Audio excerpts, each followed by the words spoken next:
Hello everyone, Merry Morning back with shelf number 4. So this time I'm on the other side of the camera. You may not see me during this one because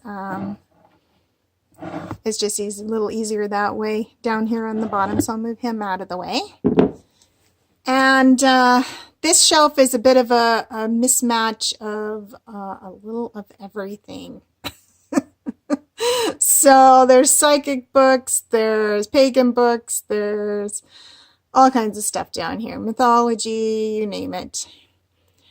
So let's get started here. We have The Spiral Dance by Starhawk. Obviously one of the basics that everybody should sort of read if they're going to be into paganism. That would be one of the books that I recommend starting with. I thought I had Drawing Down the Moon, but I think I might have loaned it out because I don't see it. But that's another one. Drawing Down the Moon by Margot Adler would be another book I'd recommend as far as like, basics. The Witch in Every Woman by Laurie Cabot. Avalon Within by Jenna Talendrew, A Sacred Journey. Seth Speaks, The Eternal Validity of the Soul by Jane Roberts. I haven't gotten to reading this one yet. I just picked it up not that long ago. But I've watched, several of the videos where she's sort of talking, like giving an interview, and then there's some videos that people have put together of the basic concepts. But if you don't know who she was a channeler back in 60s or 70s that channeled whole books. So there's some really incredible information. Like they say that she's basically the one that sort of started the New Age movement with this channeled book.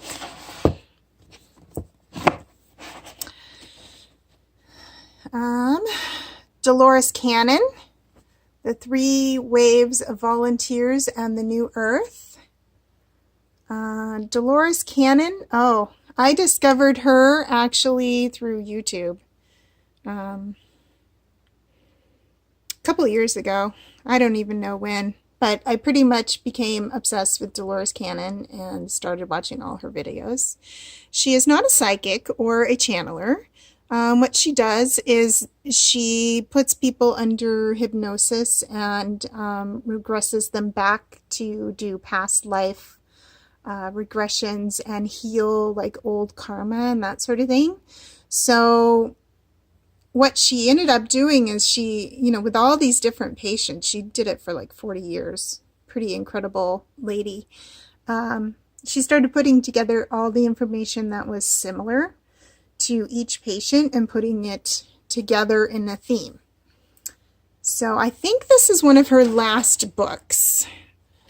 I've just started reading it. I'm not too far into it, but I know a lot of her work, so a lot of it is fairly familiar to me. But interesting lady. Doreen Virtue, Archangels and Ascended Masters, a guide to working and healing with divinities and deities. So interesting story on Doreen Virtue. You might have seen her recently in one of her videos. Kind of told people to throw this book out. This was one of the books that she said she had found Jesus, and she decided that this book, there were people or gods or goddesses in it that she didn't really trust, so she advised just to go ahead and throw them out. But I'm going to ignore that advice, Doreen, because I think it's a great book, and hopefully you will sort of come back around to having an open mind about, gods and goddesses that are outside of Christianity. So I'll be keeping it. We have The Witch's Broom by Deborah Blake. Great author. I like her books. Very simply written and easy to understand. Quick reads. I like her style. The Victorian Woman, A Book of Days. I have no idea why this is in here, but it's really pretty. Paradigm Busters, Beyond Science, Lost History and Ancient Wisdom. So probably about some of the ancient aliens and stuff like that. I'm not sure if I've gotten through much of that. I don't think I have. I don't think I've read that one. The Goddess, Mythological Images of the Feminine by Christine Downing. The Healing Craft, Healing Practices for Witches and Pagans by Janet and Stuart Ferrer and Gavin Bone.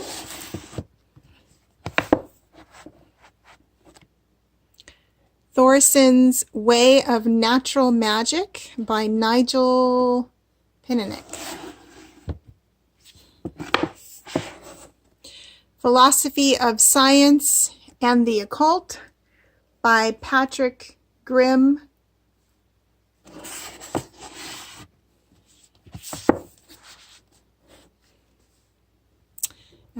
Insights and Understanding Yourself and Others. I think this is more of a psychology book by Carolyn Marie Mamcher.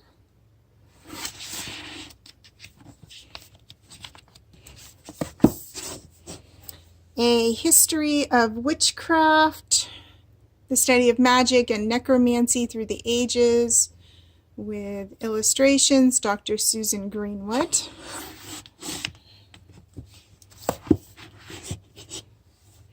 The Witch by Candace Savage, The Wild Ride from Wicked to Wicca. Just a note, like, when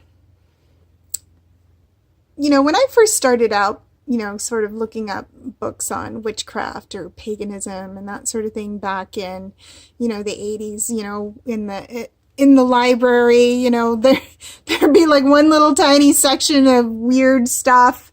There was certainly no paganism section or anything like that.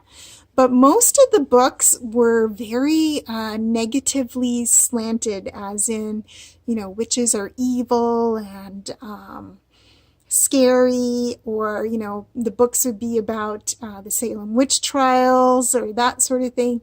And this book kind of reminded me of that. Like, it's going back through all these old stereotypes of what people used to think, which really wasn't that long ago. I swear, back in the 80s, that's the books you found on the shelves, in the bookstores, in the libraries. You just find these books that painted it very negatively and scary. If you could come across, the Spiral Dance or Drawing Down the Moon or even Laurie Cabot books, like it was amazing. Because most of them were pretty negative and scary.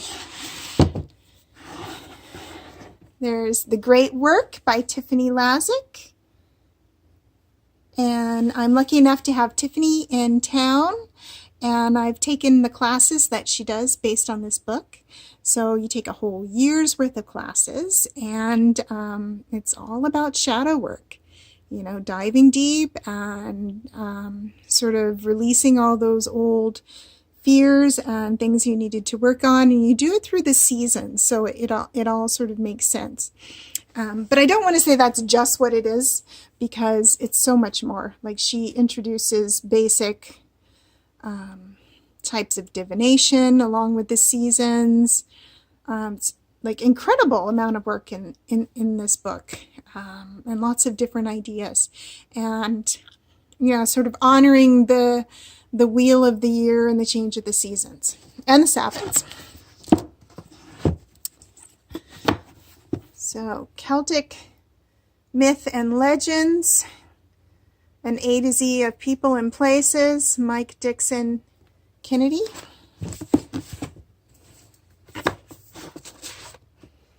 Myths of the Sacred Tree, Moira Caldecott.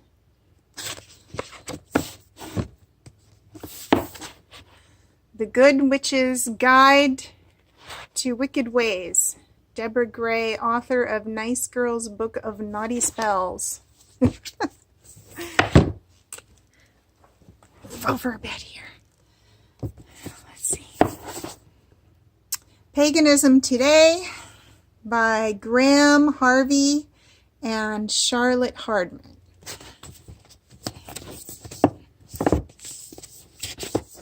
The Philosopher and the Druids, A Journey Among the Ancient Celts by Philip Freeman. Maiden, Mother, and Crone by D.J. Conway, The Myth and Reality of the Triple Goddess.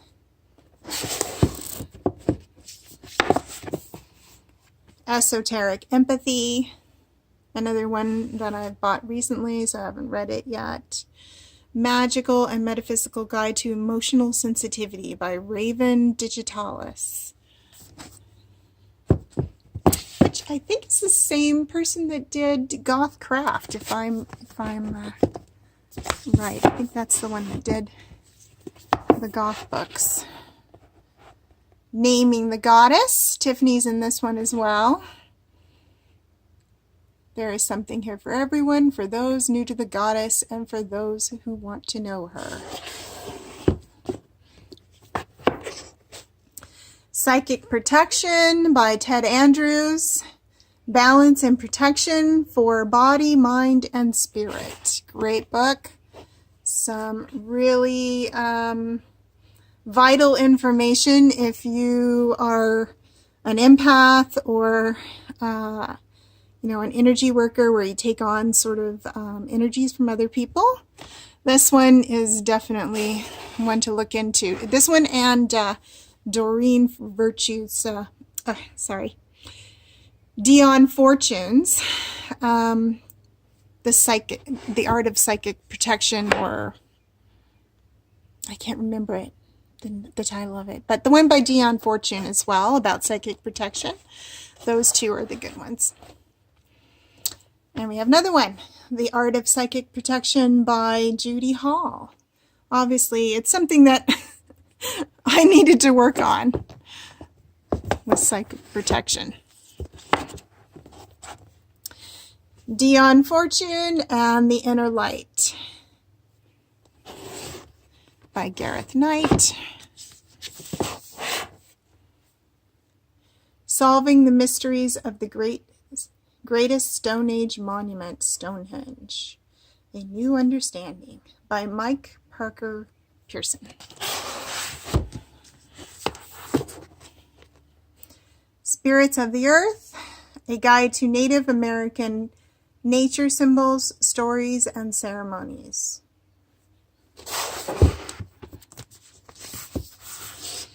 A Book of Love. Yeah, I'm not sure why that's in there either, but it's pretty. It has John Waterhouse artwork on it. The Shaman's Spirit, by Mike Williams.